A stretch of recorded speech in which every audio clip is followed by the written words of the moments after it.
Hi, my name is Glenn Murphy. I am one of two presenters on this video series on how to market and harvest your woodlot for profit. My co-presenter is Dr. Reen Visser. In video 4, we will look at when is the right time to sell, how to go about selling what you have in your woodlot, and harvesting and marketing arrangements. Growing a woodlot is a long-term investment. Most returns come at the end of the rotation. Although the value of the woodlot will continue to increase as long as the trees continue to grow, there will be a point when the profit from sale will be at a maximum. For well-grown and well-tended radiata pine in New Zealand, this point is often between 25 and 30 years after planting.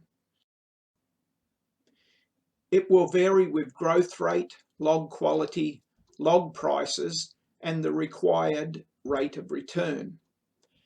Ex-pasture sites that have high residual fertiliser in the soils can bring harvest ages forward.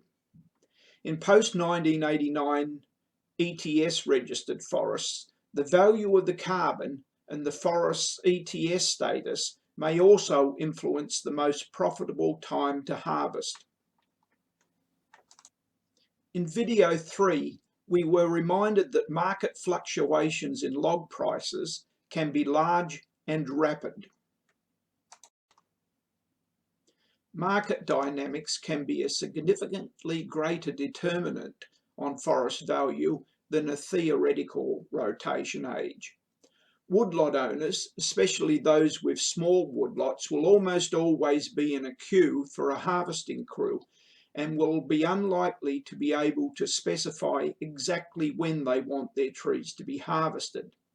If you are harvest ready, however, you will be in a better position to take advantage of the markets when the prices come right. Before deciding when to harvest, you should consult with your accountant to determine if there are likely to be any tax advantages from altering the time of woodlot harvest in relation to income or expenses from your other activities. Your financial returns from the woodlot occur primarily at the time of harvest, except in the case where a cutting right has been sold prior to maturity. You should therefore select a marketing arrangement that ensures maximum return to you, the grower. The critical decision for the woodlot owner is the decision as to who is appointed to conduct the harvesting operation and the existence of incentives for the agent to act in the interests of the woodlot grower. A prime consideration in selecting an agent is naturally the integrity, skill, and track record of the candidates. There are a number of marketing arrangements that we will now cover. A forestry consultant or a harvesting and marketing manager is an agent appointed by the woodlot owner who is independent of the timber buyer. He or she will organise, supervise and pay contractors, that's roading, logging, loading and cartage contractors, and liaise with regional authorities where required. It is important to ask what markets they have access to and their relationship with those markets. The harvesting and marketing manager does not buy the woodlot from the grower, but assists in its sale. The focus of a logging contractor will be on costs. A logging contractor may not have knowledge of or access to a wide range of markets. If the logging contractor is paid a rate per tonne or cubic metre, which is not dependent on maximising log grade outturn, he may be motivated to reduce logging costs by reducing the number of log types cut on the landing to the detriment of the value recovered from the crop and the revenue produced for the forest grower. Wood processors are motivated to provide wood for their own plant. It is questionable whether the wood processor should be relied upon to act in the best interests of the forest grower. The wood processor may not be the best person to advise on export log market opportunities, since increased log exports may reduce available supplies of certain grades to his plant. A cooperative may negotiate with buyers to arrive at a more favourable price through collective bargaining power, as well as providing market information and information on creditworthiness of log buyers and the efficiency of contractors. While cooperatives have been used successfully in other parts of the world, they have not been an enduring feature of New Zealand log marketing. Of these four marketing arrangements, experienced woodlot owners generally recommend the use of an independent agent. Let's move on to timber sales methods now. Cutting rights embody the right to use forest land for a specified period. Harvesting may occur at any time within that period at the discretion of the owner of the cutting right. The value of the cutting right will be based on the expected value of future harvests. The cutting right owner takes the market risk and will price accordingly.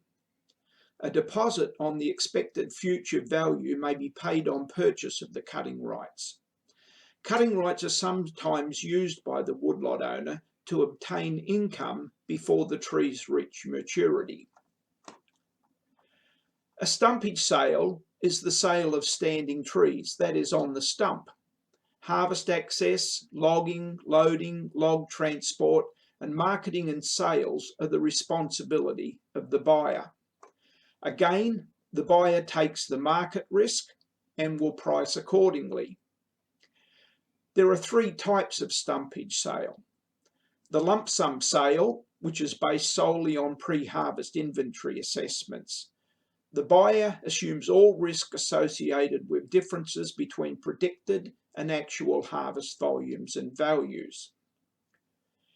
In the graded sale, the stumpage buyer pays a different price for each grade cut. Payment is based on the volume of timber harvested in that grade. The risk for the forest owner in this sale method is the stumpage purchaser's lack of incentive to optimise the grade out turn. In the composite stumpage sale, the buyer pays a composite price for all logs harvested. While this produces an incentive to optimise grade out turn, it is likely to result in a price discount to mitigate the buyer's risk that the grade mix is inferior to that assessed before harvesting. In a log sales agreement, the owner takes on the market risk and will make more money should the market rise during the operation, but conversely may lose revenue should the market fall during harvest. All revenues received are based on the volume of each grade produced and the prices paid for the grades. All costs incurred from the project are the responsibility of the forest owner. A potential disadvantage of log sales is that the forest owner is likely to be an unknown quantity to the logging contractor and wood purchaser. They are likely to add an allowance for risk in their costings for this. Appointing a professional harvesting and marketing company to manage the project may reduce this risk. The timber sales method selected will depend on your objectives, risk profile, and the size of the sale. Very small sales will probably be carried out as a lump sum stumpage sale because the costs of detailed inventory and log segregation may not be justified by the volume of wood produced. Managed log sales, however, have been described by an experienced woodlot owner as probably the fairest way to ensure that both parties get true value for what they are buying or selling. Unless you have extensive experience yourself or only have a very small woodlot, it is recommended that a specialist be used. Nearly all woodlot owners who have been involved with woodlot harvesting would strongly recommend this. A good independent agent acting on your behalf should ensure that a proper assessment of the woodlot volume and value has been carried out. The best markets will be selected and the best prices will be paid. Roading and harvesting operations are properly planned. A competent logging crew with the right skills and equipment are used. Environmental and legal requirements are met. You are paid regularly and promptly. The site is left in a tidy, safe condition at the end of the harvest, and arrangements are made for replanting if required. Independent agents will typically charge from 4 to 8% of the price of the wood delivered to the processing plant or the export port for their management services. Some agents quote in percentage terms, others in dollar per tonne gross or net of expenses. Some use a combination of the two approaches, a fixed price per tonne plus a percentage of net revenue obtained. Harvesting and marketing specialists can be found by contacting in your area one or more of the following: independent forestry consultants, representatives of major forestry companies, the New Zealand Farm Forestry Association, and Te Uru Rakau Forestry New Zealand. A recent web search using the following keywords, forest, harvesting, marketing, specialist, NZ, also provided links to at least 20 harvesting and marketing specialists. It is strongly recommended that before engaging the services of a harvesting and marketing specialist, you should ask him for references from other woodlot owners who have had their woodlots recently harvested. Good references will reduce your risk of having a bad experience. This concludes video 4. In video 5, we will look at what sort of information should be included in contracts and payment methods. If you have any questions, please direct these to the email link shown below.